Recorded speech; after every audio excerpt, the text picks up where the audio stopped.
আজকে যে পানির অবস্থা এই হিসাবে তো রাস্তাঘাটে প্রচুর পানি না, পানি হিসাবে তো সবজি সব পয়সা যাবো গা, তাহলে সস্তা বেচার দরকার না, সেখানেও দাম বেশি। যেগুলো ইম্পোর্টেড জিনিস সেগুলোর দাম আগেই বাড়তি ছিল, এখনও দিন দিন চড়ার দিকে চলছে।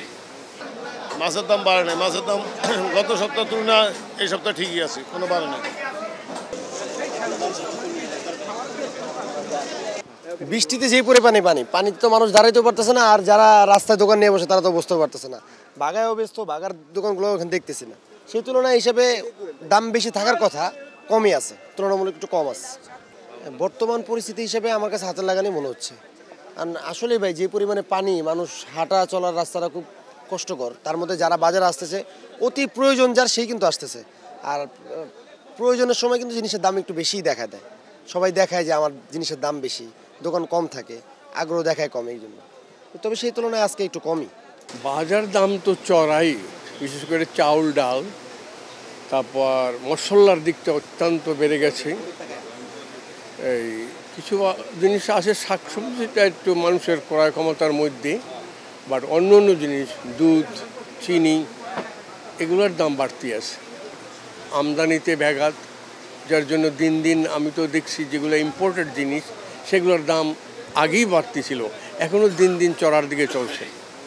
না, বর্তমান কোনো মালের দাম এরকম বেশি আমরা পাচ্ছি না, কারণ এলাচিটা আগে থেকে একটু বেশি ছিল, ওই অবস্থায় আছে, কিন্তু জিরার দাম আগে থেকে একটু কম। তো অন্যান্য মশলা যেগুলো আছে বর্তমান সব মশলার দাম বর্তমানে এবার কম যাচ্ছে, কিন্তু বাজারে কাস্টমার খুব কম, সংকীর্ণ, খুবই কম বাজারে কাস্টমার। না, আশা করি না, কারণ কাস্টমার যেহেতু নাই, আমরা মাল কিনেও না, আমরা ওরকম সেলও করতে পারতেছি না। এরকম বাড়ার লক্ষণ আমরা দেখতেছি না, আমার মনে হয় না এবারকার এরকম কিছু হবে, খুবই কম।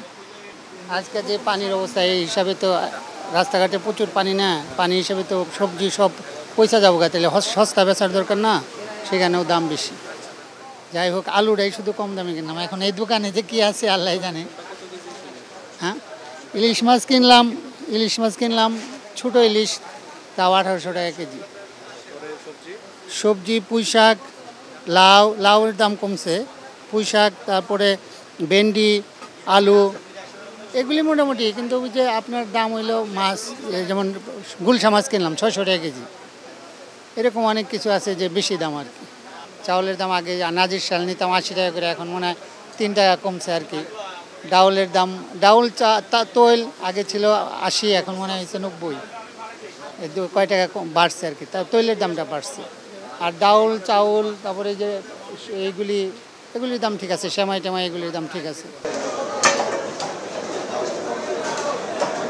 মাছের দাম বাড়ে নাই ভাই, কিনা অবস্থা খুবই খারাপ, কাস্টমার নাই বাজারে। মাছের দাম বাড়ে নাই, মাছের দাম গত সপ্তাহ তুলনায় এই সপ্তাহ ঠিকই আছে, কোনো বাড়ে নাই।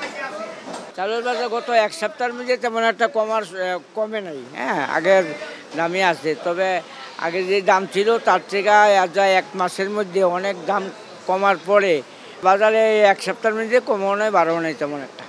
তো এখন যে বন্যার যে অবস্থা চতুর্দিকে, এখন তো কোন দিকে যায় ঠিক বলা যায় না, যাচ্ছে না।